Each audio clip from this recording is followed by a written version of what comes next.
pull over.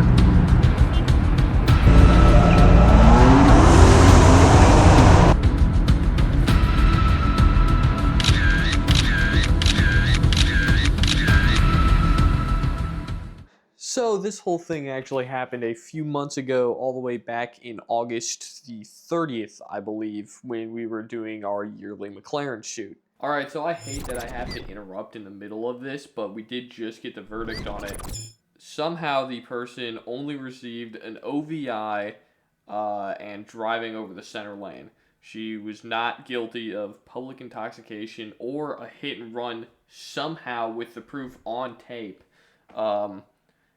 They received a 12-month ban on their driving, along with a 30 days in jail, along with the 3 that they had earlier from drinking and driving and getting arrested for that.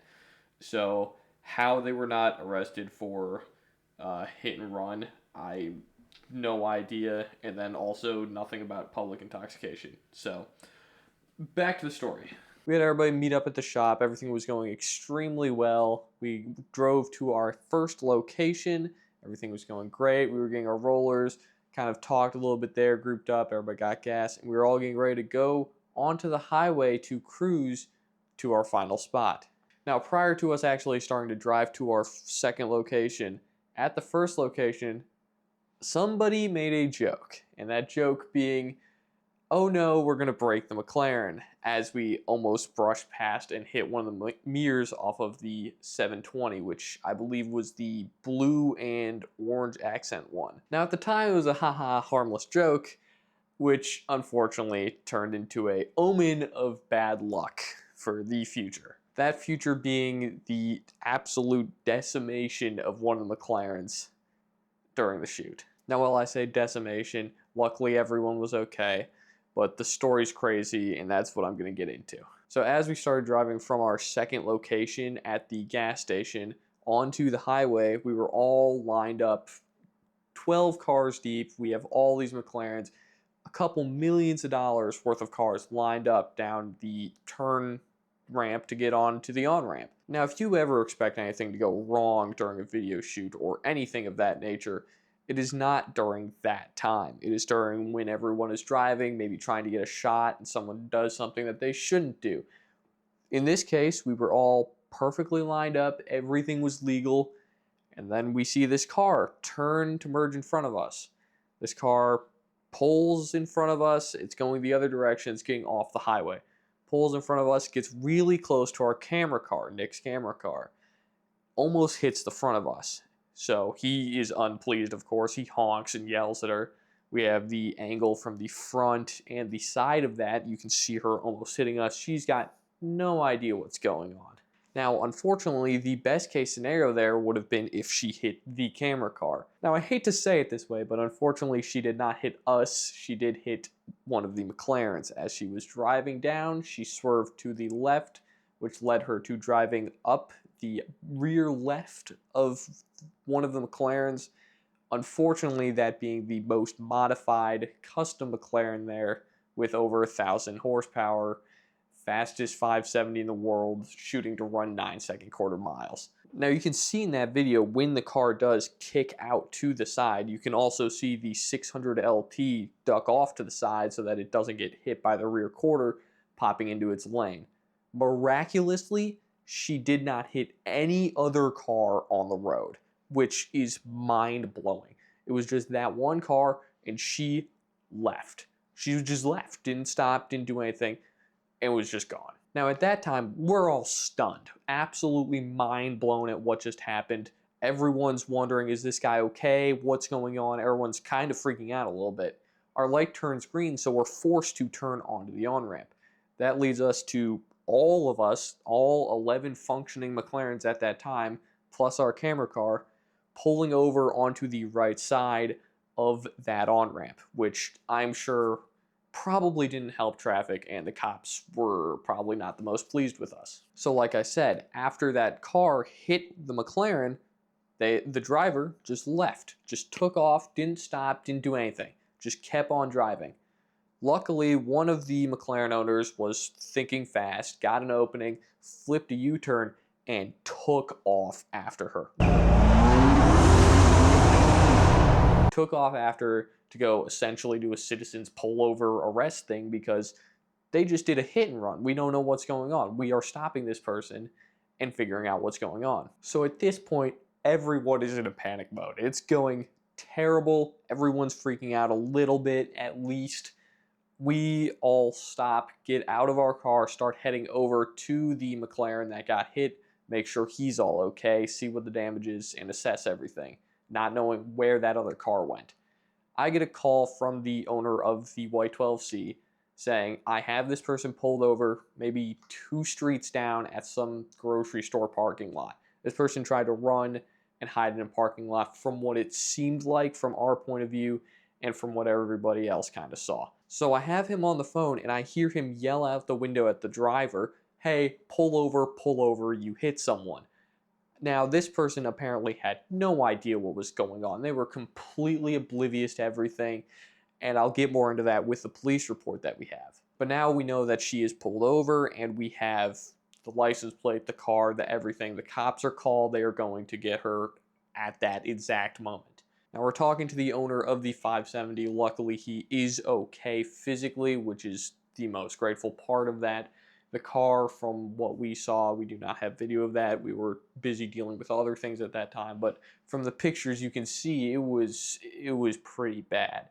We saw random loose metal pieces on the ground.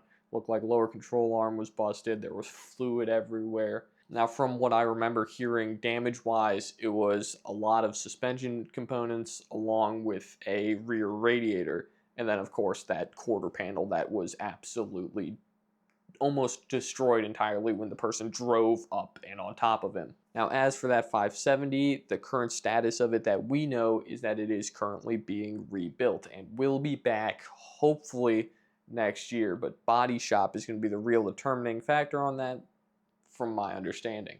So once everything is sorted out with the damaged car, we get in the camera car and drive over to go see the police, talk to them, and see this person that just destroyed a McLaren in the middle of the day on a Saturday. So this is where the story gets super interesting. The person we see sitting on the curb, and we're like, okay, this person doesn't seem to have any idea what's going on. They're looking around, they're like visually lost. Like they have no control of what they're doing. So we're talking to the police a little bit. They're getting all of our information, all that stuff. And over out the corner of my eye, I see that they are doing the sobriety test, which the person is failing miserably. Absolute, cannot take a step for the life of them type of failure. It's incredible how bad they were. So this is where I will actually dive into the information we have from the police report, which it does say 5 p.m., so it was around 5 p.m. But the driver of the car apparently was at a Panini's Bar and Grill and then had some drinks, proceeded to go to another bar, have more drinks, and stated that they felt okay enough to drive. Now, clearly that was not the case because they hit a McLaren and destroyed it. Besides the fact of them claiming that they were okay enough to drive, they had, according to the police report, a red Solo cup full of some form of liquid in the driver's cup holder at the time of the stop. Later, when they went back to the front of the car, the cup was gone and there was no fluid or anything in the car. One of the most interesting and wild parts about this police report that I'm looking at is when they removed her from the car, they apparently saw liquid on the seat, and the driver claimed to have peed themselves after the incident. Now, that statement alone should mean, oh, they knew they did it. However, later on, they claimed that they had no idea that they hit anyone and that they did not feel any damage to their car, which also is insane because the tire of their car was actively smoking along with wobbling around a lot. So I don't know how you don't notice that, along with the sunglasses on their face flew off of their face when they hit the car. Again, they were absolutely obliterated drunk. It was insane. I've never seen someone in such a state. Now, when I say obliterated drunk, I mean during the breathalyzer test, they blew a 0.183 above what the legal limit is of 0.08, I want to say, which means that she blew somewhere around a 0.26, which is insane that you're driving with that. Now, one of the worst parts of this whole thing is the fact that she didn't even mean to take that exit. She missed her previous exit and took that exit to flip back around onto the highway.